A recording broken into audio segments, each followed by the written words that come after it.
दोस्तों, स्वागत है आपका आपके अपने यूट्यूब चैनल रोजगार प्लस एकेडमी पर। आज मैं पॉलिटी के अंतर्गत बहुत ही महत्वपूर्ण टॉपिक कराने जा रहा हूं, जिसका नाम है राष्ट्रपति या भारत का प्रेसिडेंट। भारत के राष्ट्रपति से जितने भी प्रश्न अभी तक किसी भी एग्जाम में पूछे गए हैं या फिर आने वाले एग्जाम में जितने भी प्रश्न बनने की संभावना है वो मैं इस वीडियो में कराऊँगा। तो कृपया आप लोग इस वीडियो को अंत तक देखें और वीडियो अच्छी लगे तो वीडियो को लाइक करें और हमारे चैनल को सब्सक्राइब करना ना भूलें। चलिए शुरू करते हैं आज की क्लास। आज का पहला प्रश्न है, निम्नलिखित में से कौन भारतीय गणतंत्र का प्रमुख है? ऑप्शन ए भारत का राष्ट्रपति, ऑप्शन बी भारत का प्रधानमंत्री, ऑप्शन सी मंत्रिमंडल या ऑप्शन डी राजनीतिक प्रमुख मंत्रिपरिषद सहित। देखिए, जो भारतीय गणतंत्र का प्रमुख होता है, सबसे बड़ा अधिकारी कौन होता है? भारत का राष्ट्रपति। इसका सही आंसर क्या होगा? ऑप्शन नंबर ए होगा। इसे अच्छे से याद रखना।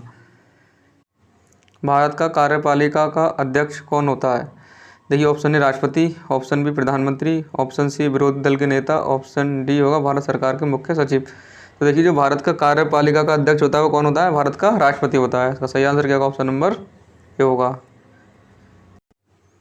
भारतीय संविधान में समस्त कार्यपालिका शक्तियाँ निहित हैं। ऑप्शन ए प्रधानमंत्री में, ऑप्शन बी मंत्रिपरिषद में, ऑप्शन सी राष्ट्रपति में, ऑप्शन नंबर डी संसद में। तो देखिए, इसका सही आंसर क्या होगा? ऑप्शन नंबर सी होगा, राष्ट्रपति में। जो भारत की जो संविधान में समस्त कार्यपालिका की शक्तियाँ किसमें निहित है? राष्ट्रपति के अंतर्गत निहित हैं। चलिए देखते हैं नेक्स्ट। राष्ट्रपति के निर्वाचक मंडल के सदस्य होते हैं। ऑप्शन एक दे रखा है पॉइंट नंबर, संसद के दोनों सदनों के निर्वाचित सदस्य। 2 नंबर पर दे रखा है राज्य विधानमंडलों के दोनों सदनों के निर्वाचित सदस्य। 3 नंबर दे रखा है सभी राज्यों की विधानसभाओं के निर्वाचित सदस्य। 4 नंबर दे रखा है दिल्ली और पांडिचेरी विधानसभाओं के निर्वाचित सदस्य। तो देखिए, इसमें जो सही आंसर होगा उसका, देखिए एक तो क्या होता है, संसद के दोनों सदनों के निर्वाचित सदस्य भाग लेते हैं, ये सही है बिल्कुल। राज्यसभा और लोकसभा के सभी निर्वाचित सदस्य राष्ट्रपति के चुनाव में भाग लेते हैं। राज्य विधानमंडलों के दोनों सदनों के निर्वाचित सदस्य, देखिए ये सही नहीं है, क्योंकि विधान परिषद जो कि राज्य का उच्च सदन होता है, इसके सदस्य इसमें भाग नहीं लेते हैं, ठीक है, राष्ट्रपति के चुनाव में। तो ये गलत हो गया, 2 नहीं होगा। नंबर 3 है सभी राज्यों की विधानसभाओं के निर्वाचित सदस्य, ये बिल्कुल सही है, यानी 1 सही है, 2 सही हैं। और दिल्ली और पांडिचेरी विधानसभाओं के निर्वाचित सदस्य, ये भी बिल्कुल सही है। ये कब जोड़ा गया था? 70वें संविधान संशोधन के द्वारा दिल्ली और पांडिचेरी की जितनी विधानसभाओं के निर्वाचित सदस्य हैं वो राष्ट्रपति के चुनाव में भाग लेते हैं। तो इसका सही आंसर कौन सा होगा? पहला, दूसरा और तीसरा, यानी ए नंबर सही है। सॉरी, पहला, दूसरा और चौथा। पहला, दूसरा और चौथा कौन सा होगा? ऑप्शन नंबर सी सही होगा, ठीक है। पहला, दूसरा और चौथा, ठीक है ना। ऑप्शन नंबर सी इसका सही होगा। चलिए देखते हैं नेक्स्ट। भारतीय संविधान के 70वें संशोधन द्वारा भारत के राष्ट्रपति के चुनाव में जिन 2 केंद्र शासित प्रदेशों को भाग लेने का अधिकार दिया गया वे हैं। ऑप्शन ए दिल्ली तथा चंडीगढ़, ऑप्शन बी दिल्ली तथा पुडुचेरी, ऑप्शन सी दिल्ली तथा दमन एवं दीव, ऑप्शन डी चंडीगढ़ तथा पुडुचेरी। तो देखिए, इसका सही आंसर क्या होगा? अभी मैंने बताया था, दिल्ली तथा पुडुचेरी, ऑप्शन नंबर बी के द्वारा जो विधानसभा होती है, इनकी विधानसभाओं के निर्वाचित सदस्य राष्ट्रपति के चुनाव में ही भाग ले सकते हैं। इसका प्रावधान किया गया था कब? 70वें संविधान संशोधन के द्वारा। कौन कौन भाग लेता है? संसद के दोनों सदनों के निर्वाचित सदस्य, राज्य की सभी विधानसभाओं के निर्वाचित सदस्य और दिल्ली तथा पुडुचेरी के सभी विधानसभाओं के निर्वाचित सदस्य राष्ट्रपति के चुनाव में भाग लेते हैं। चलिए देखते हैं नेक्स्ट। भारत में राष्ट्रपति के चुनाव के लिए चुनाव मंडल के सदस्य होते हैं। नंबर 1 पॉइंट दे रखा है लोकसभा के चुने हुए सदस्य, बिल्कुल सही है। राज्यसभा के चुने हुए सदस्य, ये भी सही है। राज्य विधानसभा को चुने हुए सदस्य, ये भी सही है। 3 पॉइंट राज्य विधान परिषद के चुने हुए सदस्य, ये नहीं होते हैं। तो कौन सा होगा? 1, 2 और 3, ऑप्शन नंबर सी इसका सही आंसर होगा, ठीक है। अगर इसमें दिल्ली और पुडुचेरी के जो भी विधानसभा होती है उसके भी निर्वाचित सदस्य इसमें क्या लेते हैं? भाग लेते हैं। चलिए देखते हैं नेक्स्ट। निम्न कथनों पर विचार कीजिए। भारत में राष्ट्रपति चुनाव के निर्वाचक मंडल में विधानसभा के निर्वाचित सदस्य के मत का मूल बराबर होगा राज्य की जनसंख्या अपॉन राज्य की विधानसभा में निर्वाचित सदस्यों की संख्या गुणा 100। देखिए, यहाँ पर क्या होता है? गुणा में 1000 होता है। ये विधानसभा के निर्वाचित सदस्य के मत का मूल निकालने के लिए इसमें क्या होगा? बटे में 1000 होता है, ठीक है, यहाँ ना कि 100। ये गलत है। देखते हैं नेक्स्ट। एक निर्वाचित संसद सदस्य के मत का मूल सभी निर्वाचित विधानसभा सदस्यों के मतों का मूल कुल मान बटे निर्वाचित संसद सदस्यों की कुल संख्या। ये सही है बिल्कुल, ठीक है, यानी 2 सही होगा।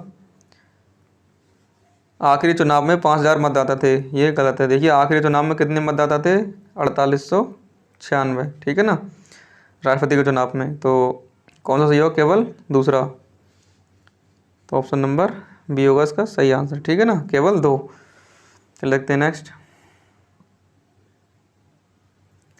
राष्ट्रपति के निर्वाचन में राज्य का मुख्यमंत्री मतदान करने के लिए पात्र नहीं होता है यदि वह स्वयं प्रत्याशी हो, इससे कोई वो बात नहीं बनी, ठीक है। उसे राज्य विधानमंडल के निचले सदन में अपना बहुमत सिद्ध करना शेष हो, ये भी सही नहीं है। वह राज्य विधानमंडल में उच्च सदन का सदस्य हो। देखिए राज्य विधानमंडल में उच्च सदन का सदस्य यानी कि विधान परिषद का सदस्य होगा। अगर विधान परिषद का सदस्य होगा मुख्यमंत्री राज्य का, तो क्या होगा, वो राष्ट्रपति के चुनाव में मतदान नहीं कर सकता, क्योंकि विधान परिषद जो है वो राज्य जो विधानमंडल होता है उसको उच्च सदन होता है, और विधान परिषद के जो सदस्य होते हैं वो राष्ट्रपति के चुनाव में भाग नहीं लेते हैं। तो इसका सही आंसर क्या होगा, ऑप्शन नंबर सी होगा, ठीक है। यदि कोई भी मुख्यमंत्री विधान परिषद का सदस्य है तो वो राष्ट्रपति के चुनाव में भाग नहीं लेगा। इसका सही आंसर का ऑप्शन नंबर सी होगा। ध्यान रखना इस बात को, अच्छे से ध्यान रखना, ठीक है ना। देखते हैं नेक्स्ट।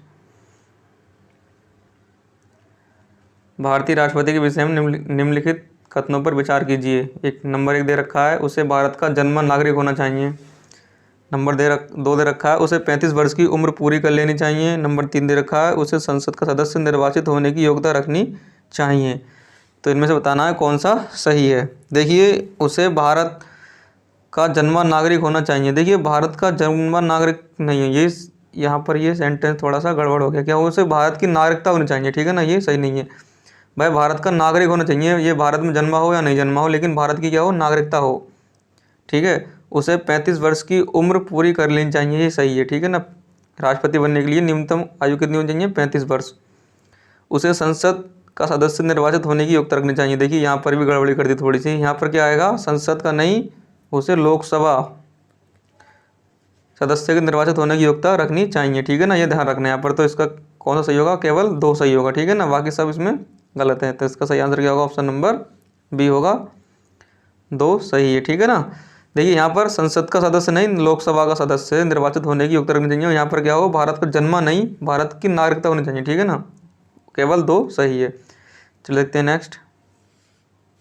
एक सांसद अथवा विधानसभा का सदस्य राष्ट्रपति निर्वाचित हो सकता है, परंतु चुनाव लड़ने से पूर्व उसे अपनी सदस्यता से त्यागपत्र देना होगा। अपने निर्वाचन से 6 माह के अंदर अपनी सदस्यता छोड़नी होगी। निर्वाचित होने के तुरंत उपरांत अपनी सदस्यता छोड़नी होगी। या एक सांसद चुनाव लड़ सकता है परंतु विधानसभा सदस्य नहीं। देखिए इसका सही आंसर क्या होगा, ऑप्शन नंबर सी होगा, निर्वाचित होने के तुरंत उपरांत अपनी सदस्यता छोड़नी होगी। इसे अच्छे से याद रखना। चलिए देखते हैं नेक्स्ट।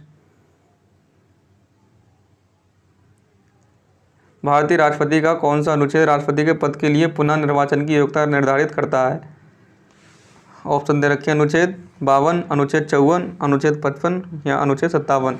देखिए यहाँ पर कहने का मतलब क्या है, अगर कोई भी राष्ट्रपति एक बार निर्वाचित हो गया, चुन लिया गया, तो क्या दोबारा भारत में चुनाव लड़ सकता है या त्यौहार लड़ सकता है। तो ये किस अनुच्छेद में बताया गया इसके विषय में। तो इसका सही आंसर क्या, ऑप्शन नंबर डी होगा, अनुच्छेद 57। अनुच्छेद 57 में बताया गया है कि राष्ट्रपति जो है वो एक बार निर्वाचन होने के बाद पुनः निर्वाचन होने की योग्यता रखता है। देखिए अमेरिका में क्या है, अगर कोई भी राष्ट्रपति 2 बार चुनाव जीत जाए या 2 बार चुनाव लड़ ले तो वो फिर उसके बाद राष्ट्रपति नहीं बनता है, ठीक है। लेकिन भारत में ऐसा कुछ नहीं है, कितनी बार राष्ट्रपति बन सकता है, ठीक है। इसे अच्छे से याद रखना। चलिए देखते हैं नेक्स्ट। अगर भारत के राष्ट्रपति के चुनाव में कोई विवाद है तो उस विवाद को सौंपा जा सकता है। ऑप्शन ए भारत के महाधिवक्ता को, ऑप्शन बी संसद को, ऑप्शन सी भारत के सर्वोच्च न्यायालय को, ऑप्शन नंबर डी इनमें से कोई नहीं। देखिए भारत के जो राष्ट्रपति के चुनाव संबंधित कोई भी विवाद होगा उसे भारत के सर्वोच्च न्यायालय को सौंपा जाएगा। सही आंसर क्या होगा, ऑप्शन नंबर सी होगा, सुप्रीम कोर्ट ऑफ इंडिया को ये केस सौंपा जाएगा। चले देखते हैं नेक्स्ट।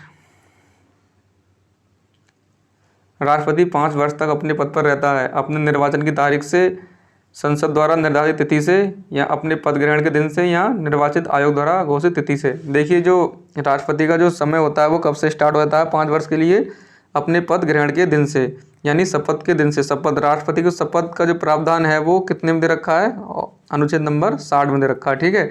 और राष्ट्रपति को शपथ कौन दिलाता है, सुप्रीम कोर्ट का मुख्य न्यायाधीश, ठीक है ना। सुप्रीम कोर्ट का मुख्य न्यायाधीश यानी सर्वोच्च न्यायालय का मुख्य न्यायाधीश राष्ट्रपति को शपथ दिलाता है, और राष्ट्रपति अपना जो त्याग पत्र देता है वो किसे देता है, वो उपराष्ट्रपति को। ये बात ध्यान रखना, ठीक है ना। शपथ का प्रावधान अनुच्छेद 60, ठीक है। कैसे याद रखेंगे, 60 शपथ, 60 से शपथ हो गई और 60 से 60। और अनुच्छेद जो हमारा जो राष्ट्रपति है इसको शपथ कौन दिलाता है, भारत का मुख्य न्यायाधीश। और राष्ट्रपति जो है अपना वो त्याग पत्र किसे देता है, भारत के उपराष्ट्रपति को, ठीक है ना। इसे अच्छे से याद रखना। चल देखते हैं नेक्स्ट। भारत के राष्ट्रपति अपना त्यागपत्र किसको संबोधित करके देते हैं। Option A Lok Sabha speaker, option B उपराष्ट्रपति, ऑप्शन सी प्रधानमंत्री, ऑप्शन डी सर्वोच्च न्यायालय के मुख्य न्यायाधीश। तो इसका सही आंसर क्या होगा, ऑप्शन नंबर बी होगा उपराष्ट्रपति। त्यागपत्र के देते हैं उपराष्ट्रपति को, शपथ मुख्य न्यायाधीश को, ठीक है ना। ये ध्यान रखना। शपथ का प्रावधान अनुच्छेद 60 में दे रखा है। चल देखते हैं नेक्स्ट। भारत के राष्ट्रपति को उसके पद से हटाया जा सकता है। ऑप्शन ए प्रधानमंत्री के द्वारा, ऑप्शन बी लोकसभा के द्वारा, ऑप्शन नंबर सी भारत के मुख्य न्यायाधीश द्वारा, ऑप्शन नंबर डी संसद द्वारा। तो देखिए जो भारत के राष्ट्रपति हैं उन्हें उनके पद से किसके द्वारा हटाया था, संसद के द्वारा। संसद के द्वारा, संसद में एक प्रक्रिया होती है, इसे कहते हैं महाभियोग की प्रक्रिया, ठीक है ना। इसका प्रावधान कहाँ किया गया, अनुच्छेद 61 में किया गया है।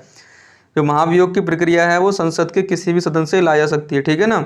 लेकिन राष्ट्रपति को 14 दिन पूर्व ये सूचना देनी पड़ती है कि आप पर महाभियोग लाया जा रहा है, आप अपने बचाव के लिए तैयार रहें, ठीक है ना।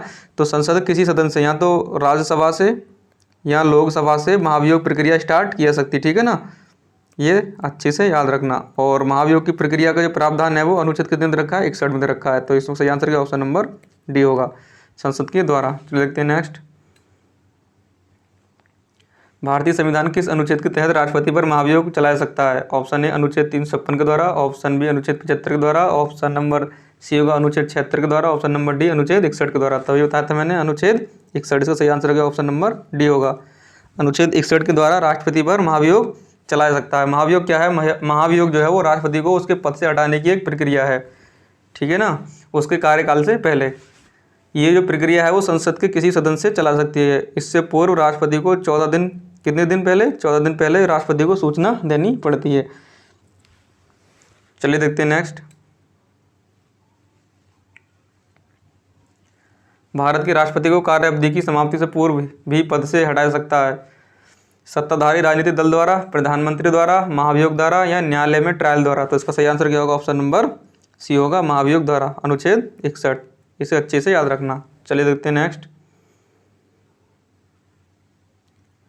राष्ट्रपति पर महाभियोग का आरोप संसद के किस सदन द्वारा लगाया सकता है। ऑप्शन ए लोकसभा द्वारा, ऑप्शन बी राज्यसभा द्वारा, ऑप्शन नंबर सी संसद के किसी भी सदन द्वारा, ऑप्शन नंबर डी उपरोक्त में से किसी के द्वारा नहीं। तो इसका सही आंसर क्या होगा, ऑप्शन नंबर सी होगा, संसद के किसी भी सदन द्वारा। यहाँ राज्यसभा जो संसद का क्या होता है, उच्च सदन होता है, या फिर उस लोकसभा के द्वारा। लेकिन राष्ट्रपति को महाभियोग लाने से 14 दिन पहले उसको सूचना देनी होती है। और महाभियोग की प्रक्रिया अनुच्छेद, संविधान किस अनुच्छेद दे रखी है, अनुच्छेद 61 में दे रखी है। और शपथ का प्रावधान अनुच्छेद 60 में दे रखा है राष्ट्रपति का, ठीक है ना। शपथ कौन दिलाता है, भारत का मुख्य न्यायाधीश। और राष्ट्रपति अपना त्याग पत्र किसको देता है, उपराष्ट्रपति को। ये ध्यान रखना अच्छे से। चलिए देखते हैं नेक्स्ट। भारत के राष्ट्रपति पर महाभियोग चलाने के लिए कम से कम कितने दिन पूर्व की सूचना आवश्यक है। ऑप्शन ए 7 दिन, ऑप्शन बी 14 दिन, ऑप्शन नंबर सी 21 दिन, ऑप्शन नंबर डी 30 दिन।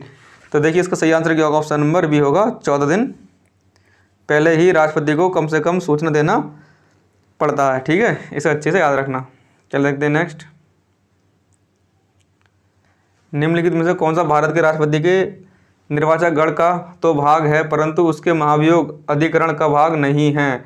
देखिए पूछा गया कौन ऐसा है जो राष्ट्रपति के निर्वाचन में तो भाग लेता है, लेकिन जो महाभियोग की प्रक्रिया होती है, राष्ट्रपति को हटाने की प्रक्रिया है, जिसका प्रावधान अनुच्छेद 61 में दे रखा है, उसमें भाग नहीं लेता है। देखिए लोकसभा देखिए भाग लेती है, हटाने में भाग लेती है, ठीक है, क्योंकि जो संसद के सदस्य, राज्यसभा निर्वाचन में भाग लेती है और महाभियोग में भी।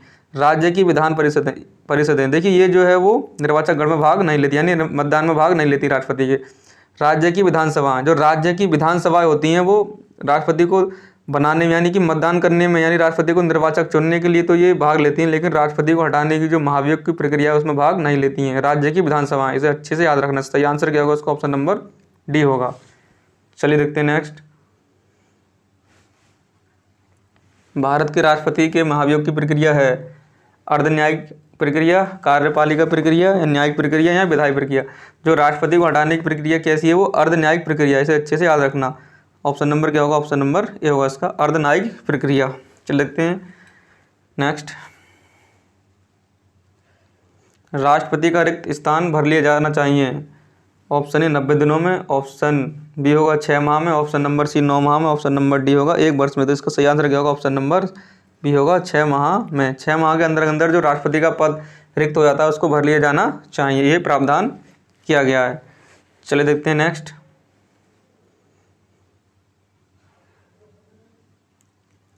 यदि मृत्यु, त्यागपत्र अथवा हटाए जाने की स्थिति में भारत के राष्ट्रपति का पद रिक्त हो जाए तो उस पद का कार्यभार कौन संभालेगा। ऑप्शन ए प्रधानमंत्री, option number B supreme court का मुख्य न्यायाधीश, ऑप्शन नंबर सी उपराष्ट्रपति, ऑप्शन नंबर डी उपरोक्त में से कोई नहीं। तो इसका सही आंसर क्या होगा, ऑप्शन नंबर सी होगा।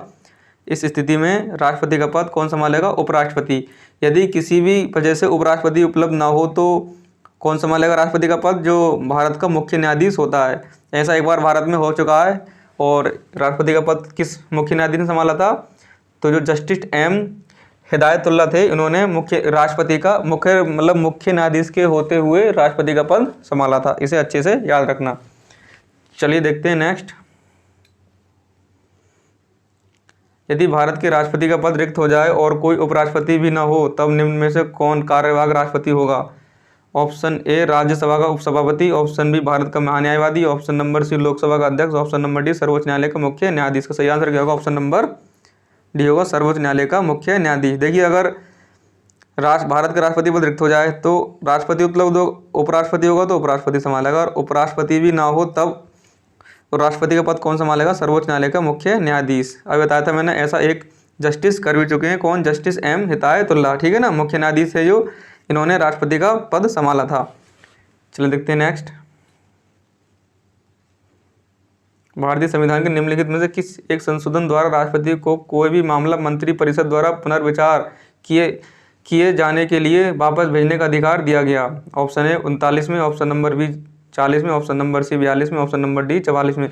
देखिए जो 44वां अनुच्छेद जो संशोधन था, संविधान संशोधन 1978 में हुआ था, इसके तहत ये प्रावधान किया गया था कि जो राष्ट्रपति को कोई भी मामला हो मंत्रिपरिषद द्वारा पुनर्विचार के लिए वापस भेजने का अधिकार दिया गया, ठीक है ना, इसको अच्छे से याद रखना। राष्ट्रपति लोकसभा को भंग कर सकते हैं, यानी कब भंग कर सकते हैं, भारत के प्रथम न्यायाधीश की अनुशंसा पर, ऑप्शन बी दे रखा लोकसभा की अनुशंसा पर, ऑप्शन नंबर सी केंद्रीय मंत्रिमंडल की अनुशंसा पर, ऑप्शन नंबर डी राज्यसभा की अनुशंसा पर। देखिए अनुच्छेद 85 में ये प्रावधान किया गया है कि केंद्रीय मंत्रिमंडल की अनुशंसा पर राष्ट्रपति लोकसभा को भंग कर सकते हैं। इसका सही आंसर क्या, ऑप्शन नंबर सी होगा। चलिए देखते हैं नेक्स्ट। लोकसभा और राज्यसभा की संयुक्त बैठक किसके द्वारा आहूत की जाती है। आहूत मतलब बुलाई जाती है। देखिए लोकसभा की और राज्यसभा की संयुक्त बैठक, इसका प्रावधान किया रखा है अनुच्छेद 108 में। कितने दे रखा है, अनुच्छेद 108 में। आहूत की जाती किसके द्वारा आहूत की जाती है, ऑप्शन नंबर ए राष्ट्रपति द्वारा, ऑप्शन नंबर बी होगा लोकसभा के अध्यक्ष द्वारा, ऑप्शन नंबर सी होगा संसद द्वारा, ऑप्शन नंबर डी होगा राज्यसभा के सभापति द्वारा। राज्यसभा का सभापति कौन होता है, उपराष्ट्रपति। कौन होता है पदेन सभापति, उपराष्ट्रपति, ये ध्यान रखना, ठीक है ना। तो जो लोकसभा और राज्यसभा की संयुक्त बैठक होती है वो किसके द्वारा बुलाई जाती है, राष्ट्रपति के द्वारा। इसका सही आंसर क्या होगा, ऑप्शन नंबर ए होगा। इसका प्रावधान अनुच्छेद 108 में दे रखा है। और जो संयुक्त बैठक होती है इसकी अध्यक्षता कौन करता है, अगर अध्यक्षता पूछ लेंगे तो उसका सही आंसर क्या होगा, लोकसभा का अध्यक्ष। कौन, लोकसभा का अध्यक्ष। बुलाता कौन है, राष्ट्रपति। इन्हें अच्छे से याद रखना, बहुत ही महत्वपूर्ण प्रश्न है ये। चलिए देखते हैं नेक्स्ट। अनुच्छेद 108 के अंतर्गत लोकसभा और राज्यसभा की संयुक्त बैठक आहूत की जाती है। ऑप्शन ए राष्ट्रपति द्वारा, option number B Lok Sabha speaker द्वारा, ऑप्शन नंबर सी प्रधानमंत्री द्वारा, ऑप्शन नंबर डी राज्यसभा के सदस्य द्वारा। तो इसका सही आंसर क्या, ऑप्शन नंबर ए होगा, राष्ट्रपति द्वारा। और इसकी अध्यक्षता किसके द्वारा की जाती है, लोकसभा के स्पीकर या अध्यक्ष के द्वारा। इसे भी अच्छे से याद रखना। चलिए देखते हैं नेक्स्ट।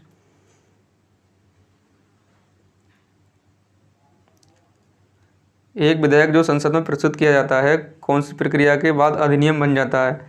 जब वह संसद के दोनों सदनों के द्वारा पारित हो जाता है, जब वह राष्ट्रपति अपनी सहमति दे देता है, जब प्रधानमंत्री इस पर हस्ताक्षर कर देता है, या जब सर्वोच्च न्यायालय इसे केंद्रीय संसद के अधिकार क्षेत्र में होना घोषित कर देता है। तो इसका सही आंसर क्या होगा, ऑप्शन नंबर बी होगा, जब राष्ट्रपति अपनी सहमति दे देता है, ठीक है ना। जब कोई विधेयक होगा वो एक अधिनियम बन जाएगा जब राष्ट्रपति उस पर अपनी सहमति दे देगा। चलिए देखते हैं नेक्स्ट। भारत के राष्ट्रपति ने जिस एकमात्र मामले में अपने वीटो की शक्ति का प्रयोग किया वह था? Option A Hindu code bill, option B PEPSU विनियोग विनियोग विधेयक, ऑप्शन नंबर सी भारतीय डाकघर विधेयक, ऑप्शन नंबर डी दहेज प्रतिषेध विधेयक। इसका सही आंसर क्या होगा? ऑप्शन नंबर सी होगा, भारतीय डाकघर विधेयक। देखिए जो राष्ट्रपति होते हैं उन्हें 3 प्रकार के वीटो प्राप्त होते हैं। कौन कौन से होते हैं? एक होता है निरपेक्ष वीटो, नंबर 2 होता है निलंबनकारी वीटो, और नंबर 3 होता है जेबी वीटो, पॉकेट वीटो। ठीक है, एब्सोल्यूट वीटो, सस्पेंड वीटो और पॉकेट वीटो, ये 3 प्रकार के वीटो प्राप्त होते हैं। तत्काल जो राष्ट्रपति थे उस समय के भारतीय डाकघर संशोधन विधेयक था, उसके लिए ज्ञानी जेल सिंह जो राष्ट्रपति थे उन्होंने क्या किया था? जेबी वीटो का प्रयोग किया था। इसका सही आंसर क्या होगा? ऑप्शन नंबर सी होगा। चलिए देखते हैं नेक्स्ट। भारतीय संविधान किस अनुच्छेद के अंतर्गत राष्ट्रपति संसद के दोनों सदनों द्वारा पारित किसी बिल पर अपनी स्वीकृति रोक सकते हैं? यानी कि वीटो जो शक्ति है वो किस अनुच्छेद में दे रखी है? ऑप्शन नंबर अनुच्छेद 63, ऑप्शन नंबर बी अनुच्छेद 108, ऑप्शन नंबर सी होगा अनुच्छेद 109, ऑप्शन नंबर डी होगा अनुच्छेद 111। तो इसका सही आंसर क्या होगा? ऑप्शन नंबर डी होगा, अनुच्छेद 111 में राष्ट्रपति को वीटो शक्ति प्राप्त है। इसका सही आंसर क्या होगा? ऑप्शन नंबर डी होगा। चलिए देखते हैं नेक्स्ट। जब कोई विधेयक संसद के दोनों सदनों द्वारा पारित कर दिया गया है तो निम्नलिखित में से किसको उस विधेयक पर अनुमति रोकने का अधिकार प्राप्त है? ऑप्शन ए राष्ट्रपति को, ऑप्शन बी प्रधानमंत्री को, ऑप्शन नंबर सी लोकसभा के अध्यक्ष को, ऑप्शन नंबर डी राज्यसभा के सभापति को। तो इसका सही आंसर क्या होगा? ऑप्शन नंबर ए होगा, राष्ट्रपति को। चलिए देखते हैं नेक्स्ट। संविधान के अनुसार इनमें से राष्ट्रपति की विधायी शक्ति कौन सी है? देखिए राष्ट्रपति को कुछ शक्तियाँ प्राप्त हैं, न्यायिक शक्ति, विधायी शक्ति। तो इसमें बताना है जो विधायी संबंधी शक्ति है वो कौन सी है। ऑप्शन ए संसद का सत्र आहूत करना, ऑप्शन बी संसद का सत्र आवसन करना, ऑप्शन नंबर सी संसद की बैठक स्थगित करना, ऑप्शन नंबर डी अध्यादेश जारी करना। तो इसका सही आंसर क्या होगा? ऑप्शन नंबर डी होगा, अध्यादेश जारी करना जो है वो राष्ट्रपति की विधायी शक्ति का अंतर्गत आती है।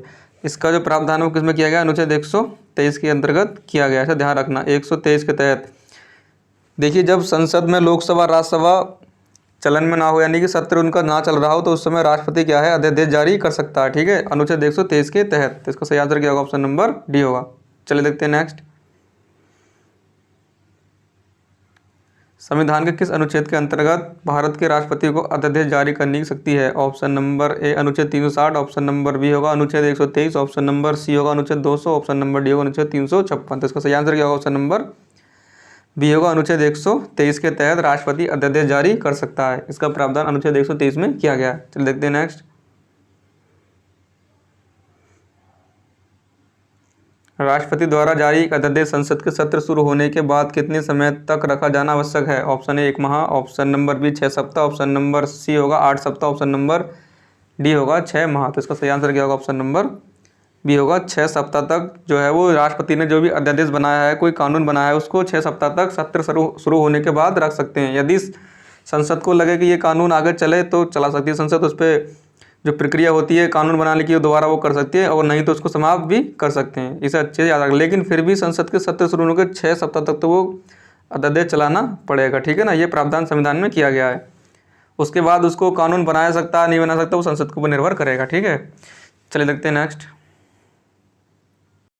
निम्नलिखित में से किन की नियुक्ति भारत के राष्ट्रपति द्वारा की जाती है? ऑप्शन ए वित्त आयोग के अध्यक्ष, ऑप्शन 2 दे रखा है योजना आयोग के उपाध्यक्ष, पॉइंट नंबर 3 दे रखा है संघ राज्य क्षेत्र का मुख्यमंत्री। देखिए इसमें जो है बताना है कि किसकी नियुक्ति राष्ट्रपति द्वारा की जाती है। तो देखिए योजना आयोग का जो उपाध्यक्ष होता है उसकी जो नियुक्ति है वो किसके द्वारा की जाती है? प्रधानमंत्री के द्वारा की जाती है, ना कि राष्ट्रपति के द्वारा। तो जिसमें भी 2 हो उसे हटा दो। ठीक है, ये नहीं हो सकता, ये नहीं हो सकता।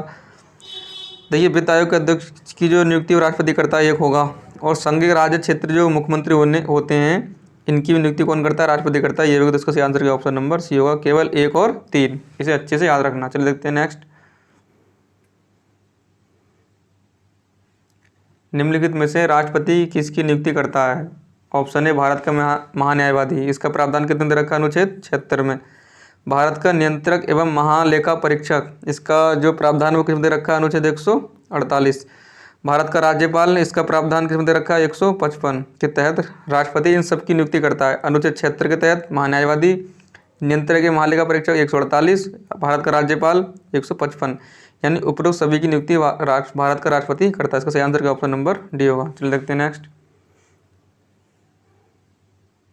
निम्न में से भारत का राष्ट्रपति किसकी नियुक्ति नहीं करता है? ऑप्शन ए उपराष्ट्रपति, ऑप्शन नंबर बी प्रधानमंत्री, ऑप्शन नंबर सी राज्यपाल, ऑप्शन नंबर डी मुख्य निर्वाचन आयुक्त। देखिए जो उपराष्ट्रपति होता है, उपराष्ट्रपति का निर्वाचन होता है, ना कि नियुक्ति की जाती है। इसका सही आंसर क्या ऑप्शन नंबर ए होगा। ठीक है ना, इसे अच्छे से याद रखना। चलिए देखते हैं नेक्स्ट। संविधान असाधारण परिस्थितियों में राष्ट्रपति को राज्यपाल के कृत्यों के निर्वहन हेतु उपबंध कर सकता है।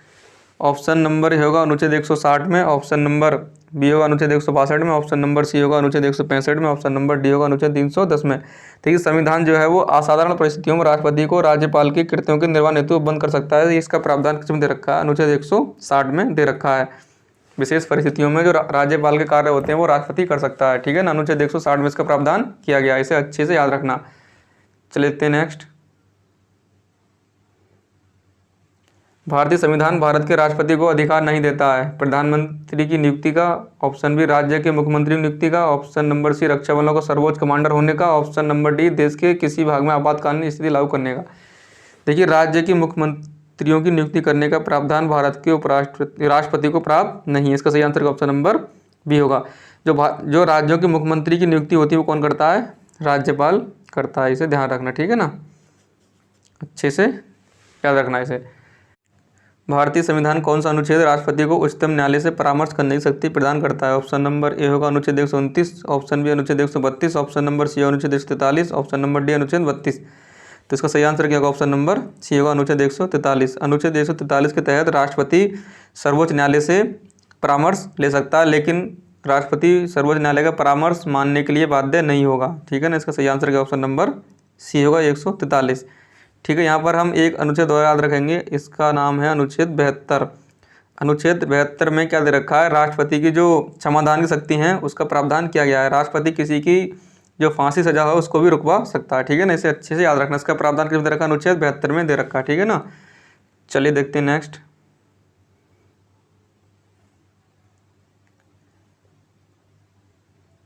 भारत के राष्ट्रपति की शक्तियों के बारे में निम्नांकित में से कौन सा एक सही नहीं है? राष्ट्रपति को सर्वोच्च न्यायालय से परामर्श को स्वीकार करना चाहिए। आपातकालीन शक्तियाँ, राज्यों में राष्ट्रपति शासन के आगे बढ़ाने शक्ति, राष्ट्रपति सर्वोच्च न्यायालय के परामर्श को स्वीकार अथवा अस्वीकार कर सकता है। इसका सही नहीं बताना। ठीक है, ऑप्शन नंबर क्या होगा इसमें? ए होगा। राष्ट्रपति को सर्वोच्च न्यायालय के परामर्श को स्वीकार करना चाहिए, ये कहीं नहीं दे रखा। ठीक है, वो स्वीकार भी कर सकता है, अस्वीकार भी कर सकता है। ये सही नहीं है, ऑप्शन नंबर इसका सही होगा। बाकी सब इसके सही आंसर हैं। चलिए देखते हैं नेक्स्ट। भारत के राष्ट्रपति को यह अधिकार नहीं प्राप्त है कि वह क्षमादान करे, सर्वोच्च न्यायालय के न्यायाधीश को हटाए, आपातकाल की घोषणा करे या अध्यादेश जारी करे। देखिए सर्वोच्च न्यायालय के न्यायाधीश को हटाने का जो अधिकार है वो राष्ट्रपति के पास नहीं है। सर्वोच्च न्यायालय के न्यायाधीश को हटाने का प्रावधान भी राष्ट्रपति को हटाने के जैसे प्रावधान महाभियोग की प्रक्रिया लानी पड़ती है। ठीक है, तो इसका सही आंसर क्या ऑप्शन नंबर बी होगा। देखिए क्षमादान का जो प्रावधान अनुच्छेद 72 में दे रखा है। आपातकाल की घोषणा, देखिए 3 आपातकाल हैं, 352, 356 और 360। राष्ट्रीय आपात, राष्ट्रपति शासन और वित्तीय आपात 4 के अंतराल पर हैं। 352 + 4 356 + 4 360। राष्ट्रीय आपात, इसमें क्या 56 में दे रखा है, 356 में राष्ट्रपति शासन, 360 में वित्तीय आपात। वित्तीय आपात भारत में भी एक बार नहीं लगा। ठीक है, अध्यादेश जारी करने की शक्ति राष्ट्रपति के किस अनुच्छेद में दे रखी है? इसका जो उत्तर है वो कमेंट बॉक्स में बताएंगे कि राष्ट्रपति को अध्यादेश जारी करने का जो शक्ति है वो किस अनुच्छेद में दे रखी है भारतीय संविधान के। चलिए देखते हैं नेक्स्ट। राष्ट्रपति की क्षमा आदि की शक्ति एक है, विधायी शक्ति है, न्यायिक शक्ति है, ऑप्शन नंबर सी कार्यपालक शक्ति है, ऑप्शन नंबर डी इनमें से कोई नहीं। देखिए जो क्षमा की शक्ति वो क्या है? न्यायिक शक्ति। इसका सही आंसर का ऑप्शन नंबर बी होगा। किस अनुच्छेद के तहत करता है राष्ट्रपति क्षमादान? अनुच्छेद 72 के तहत। ठीक है ना, इसका सही आंसर है। चलिए देखते हैं नेक्स्ट। निम्न में से कौन सा संवैधानिक विशेषाधिकार राष्ट्रपति का नहीं है? ऑप्शन ए साधारण बिल को पुनर्विचार हेतु लौटाना, ऑप्शन बी वित्तीय बिल को पुनर्विचार हेतु लौटाना, ऑप्शन नंबर सी लोकसभा को भंग करना, ऑप्शन नंबर डी प्रधानमंत्री नियुक्ति करना। तो देखिए जो साधारण बिल होते हैं उनको राष्ट्रपति पुनर्विचार के लिए लौटा सकता है, लोकसभा को भंग कर सकता है, प्रधानमंत्री नियुक्ति भी करता है। लेकिन जो वित्तीय बिल होता है जिसका प्रावधान किधर रखा है 110 में, इसको राष्ट्रपति पुनर्विचार हेतु नहीं लौटा सकता। इसका आंसर का ऑप्शन नंबर बी होगा। चलिए देखते हैं नेक्स्ट। निम्नलिखित में से किसी भौगोलिक क्षेत्र को अनुसूचित घोषित करने का संवैधानिक अधिकार किसको है? राज्यपाल को, मुख्यमंत्री को, प्रधानमंत्री को या राष्ट्रपति को? तो इसका सही आंसर क्या होगा? ऑप्शन नंबर डी होगा। राष्ट्रपति को किसी भी भौगोलिक क्षेत्र को अनुसूचित एसटी घोषित करने का संवैधानिक अधिकार है, ठीक है ना। राष्ट्रपति को ये किसी भी क्षेत्र को वो अनुसूचित घोषित क्षेत्र कर सकता है, ठीक है ना। इसका सही आंसर क्या? ऑप्शन नंबर डी होगा। चलिए देखते हैं नेक्स्ट। संसद के लिए राष्ट्रपति का अभिभाषण कौन तैयार करता है? ऑप्शन नंबर ए स्वयं राष्ट्रपति, ऑप्शन नंबर बी लोकसभा का अध्यक्ष, ऑप्शन नंबर सी होगा राज्यसभा का सभापति, ऑप्शन नंबर डी केंद्रीय मंत्रिमंडल। तो इसका सही आंसर क्या? ऑप्शन नंबर डी होगा। जो संसद के लिए राष्ट्रपति का अभिभाषण है वो केंद्रीय मंत्रिमंडल तैयार करता है। इसका सही आंसर क्या? ऑप्शन नंबर डी होगा। चलिए देखते हैं नेक्स्ट। भारत के प्रथम राष्ट्रपति राजेंद्र प्रसाद किस राज्य से थे? Option number A Bihar, option number B Haryana, option number C Delhi, option number D Uttar Pradesh, option number E उपरोक्त में से कोई नहीं या एक से अधिक। तो इसका सही आंसर क्या होगा? ऑप्शन नंबर ए होगा बिहार। जो भारत के प्रथम राष्ट्रपति डॉक्टर राजेंद्र प्रसाद थे वो बिहार राज्य से संबंधित थे। चलिए देखते हैं नेक्स्ट। सर्वसम्मति से निर्वाचित भारत के राष्ट्रपति थे? Option A S Radhakrishna, option number B V V Giri, option number C N Sanjiva Reddy, option number D Giani Zail Singh. सर्वसम्मति मतलब निर्विरोध कौन से राष्ट्रपति चुने गए थे? एन संजीव रेड्डी। का सही आंसर क्या? ऑप्शन नंबर सी होगा, ठीक है ना। इसे ध्यान रखना कौन सा होगा इसका सही आंसर? ऑप्शन नंबर डी होगा, एन संजीव रेड्डी। चलिए देखते हैं नेक्स्ट। निम्न में से कौन राष्ट्रपति होने से पूर्व भारत के उपराष्ट्रपति पद पर आसीन नहीं रहा? ऑप्शन नंबर ए होगा doctor S Radhakrishna, option number B doctor Zakir Hussain, option number C Neelam Sanjiva Reddy, option number D R Venkat Raman. तो देखिए ऑप्शन नंबर सी इसका सही आंसर होगा। नीलम संजीव रेड्डी जो थे वो राष्ट्रपति होने से पहले उपराष्ट्रपति के पद पर नहीं थे। बाकी जो 3 दे रखे हैं सब क्या थे? इससे पहले क्या थे? उपराष्ट्रपति थे। चलिए देखते हैं नेक्स्ट।